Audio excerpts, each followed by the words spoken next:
আসসালামু আলাইকুম দর্শক, আমার নাম শিপন।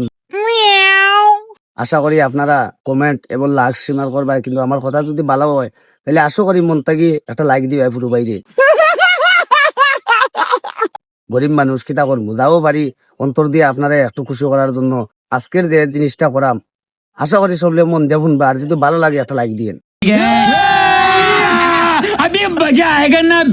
ঘটনা হইলো ভাই, যখন আমার বয়স 10, তখন আমার মার কাছে, বাবার কাছে, ভাইয়ের কাছে খুবই ভালো ছিলাম। এই দুনিয়াটা নীল লাগছিল।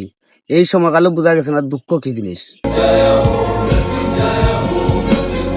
তখন যখন আমার বয়স 16 থেকে 17 হলো, তখন বুঝলাম নীল এই দুনিয়াটা হঠাৎ করে কেন কালো হয়ে গেল। তখন বৃত্তের মাঝে অস্তে অস্তে করে চিন্তা, টেনশন এবং আমার বৃত্তে ঢুকলো। তখন বুঝলাম আগে ছিলাম ভালো ছিলাম, এখন যখন আমার বয়স বাইরে যায় তখন আমার কেন এত চিন্তা বাড়ে। তখন আমি একটা ডাক্তারকে বললাম, বলে ভাই আমি তো এমন এক রোগী হয়ে গেলাম, আমার টেনশনটাকে আমি দূর করতে পারি নাই।